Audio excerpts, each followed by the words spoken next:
魏无羡是初二从别的学校转过来的，原因是什么？因为魏长泽和藏色散人他们的公司转移到了这个城市，所以没有办法，魏无羡只能办理的转学。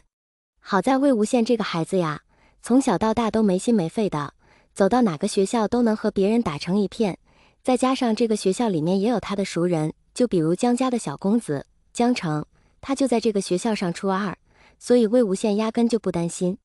藏色散人给他报了这个城市最好的学校云深中学，魏无羡知道之后撇了撇嘴，有些撒娇的说道：妈，这个学校是这个城市数一数二的，管得肯定严，你觉得你儿子这个性格？藏色散人敲了敲自己儿子的小脑袋瓜，说道：好好上学，妈妈知道你从小学习就好，但是人家这个学校学习好的可不止你一个，管得严怎么了？管得严你照样还得上。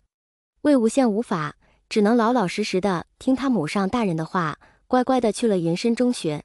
魏长则看着藏色散人说道：阿英学习成绩很好，除了脾气有些欢脱之外，并没有什么大问题，像你。藏色散人笑着说道：可不是，我们阿英从小还和兰家小公子定了娃娃亲呢，等过段时间再告诉他吧。我还没告诉他，不过这两个孩子要是都分化成 Alpha 那可怎么办？魏长则点了点头，道：清衡家的小公子从小性子就冷，再加上这几年没见，我都快忘了那小孩子长什么样了。如果都是 Alpha 的话，那这个婚约就不作数了。藏色散人一听就说道：这不行，我还挺喜欢那个小孩子呢，听说成绩还特别的好。再说了，这有什么的？晚点我再和兰夫人聊聊微信，问问他的小公子怎么样，看看分化成 Alpha 的可能性大还是 Omega 的可能性大。魏长则点了点头，说道：兰家的大公子就是一个 Alpha， 我觉得 Alpha 的可能性比较大些。藏色散人说道：我觉得也是，话说我们家这小兔崽子分化期也快到了，为什么我感觉有点慌呢？魏长则道：没事。魏无羡一到云深中学2天，整个人都要憋屈死了，什么都没有，学校里面居然没有超市，这么大一个学校里面居然没超市。而且学校管的确实是严，太严了，吃饭都有定几分钟必须吃完，吃不完就会被锁在餐厅里面，然后被罚抄校规。早上6点半就要起床跑早操，上午中间还有一个课间操。魏无羡虽然在以前的学校里面也有跑早操的习惯，但是他们没有课间操啊，他们大课间就是魏无羡的补觉时间，但是这里有课间操，魏无羡不由得仰天长叹。而且更主要的是他没有和江澄分在一个班，云深中学有2个重点班，偏偏的江澄在另一个重点班，但是2个班级离得也不远。魏无羡每到下课没事的时候都会去找江澄玩，除了管得严一些之外，这个学校还是挺好的。哦，当然还有他那个冷不作声的同桌。魏无羡来到这个教室的第一天，就发现了教室里只有一个空位，于是任课老师就让他坐到了那个空位上。他同桌是一个长得极为好看的一个男孩子，乌黑顺滑的头发，那一双清浅如琥珀的眼睛，俊俏清冷的脸，在一些青春期长痘的男孩子中不知道帅了几个度。更重要的是他同桌的手很好看，白皙又修长，拿笔的姿势也好看。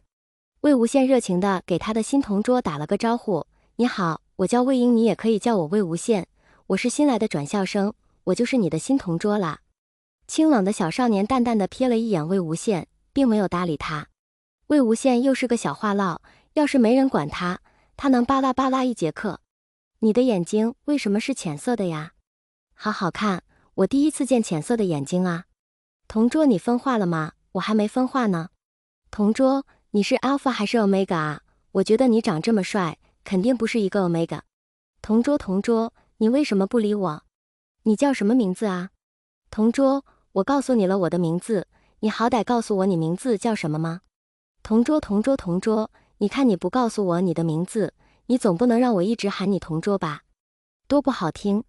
清冷俊俏的小少年被魏无羡烦得不行，只能淡淡的开口说道：蓝湛，字忘机。魏无羡立马笑着说道：哎呀，好好听的名字啊。蓝湛哪个湛呢？蓝忘机不想回答魏无羡这个问题，只把自己的本子给了魏无羡。魏无羡一看上面的名字，笑着说道：哦，原来是这个湛啊。蓝忘机把自己的本子拿回来之后，又不理魏无羡了。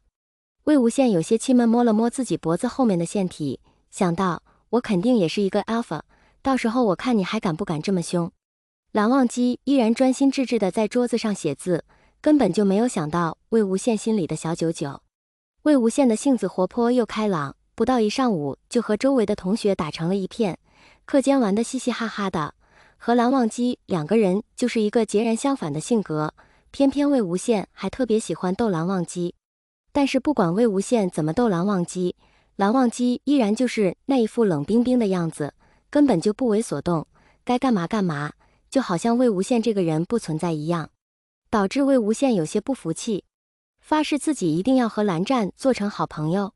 初二的时候要学8门课，要开一门新的课，是物理。魏无羡看着新的物理书，随便草草的翻了2页之后，感觉和数学差不多，就把书放在一边，然后趴在桌子上开始补眠。蓝忘机看了一眼自己的新同桌，新发的书本放在一边桌子上，甚至连名字都没有写，就趴在桌子上睡觉。他轻轻地皱了皱眉，却也没有做些什么。魏无羡其实并没有睡熟，课间就10分钟，他只是眯了一会而已。但是上课铃响了之后，他还是不愿意从桌子上起来。眼看着老师就要进来了，蓝忘机看着旁边的新同桌还没有起来的意思，只能喊了一声：“老师来了。”魏无羡趴在胳膊上，把一整张脸都埋在自己的胳膊里面。一听蓝忘机的话，轻轻地勾了勾唇，立马就从桌子上趴了起来，根本就没有刚睡醒时的迷糊和懵懂。看着蓝忘机依然清冷淡漠的脸，魏无羡语气有些雀跃：“不是之前一直不理我吗？干嘛还要喊我？”蓝忘机依然冷冰冰地回复了2个字：“上课。”魏无羡不经意地努了努嘴，说道：“上课就上课，干嘛那么凶？”蓝忘机只是冷冷地看了一眼魏无羡，又专心去做自己的事情了。魏无羡看着蓝忘机好看的侧脸，唇间吐出来4个字：“哼，小古板。”蓝忘机握着笔尖的手指一顿，却还是没有搭理魏无羡。到了课间，下课铃音一响，老师刚走，魏无羡就一下从凳子上面站了起来，找到了隔壁的重点班找江城去了。2个人就趴在外面的栏杆上聊天，魏无羡就开始吐槽：“不是这个学校，我太服气了，这管得也太严了吧？这还不是军事化？这要是军事化，那我还用不用活了？”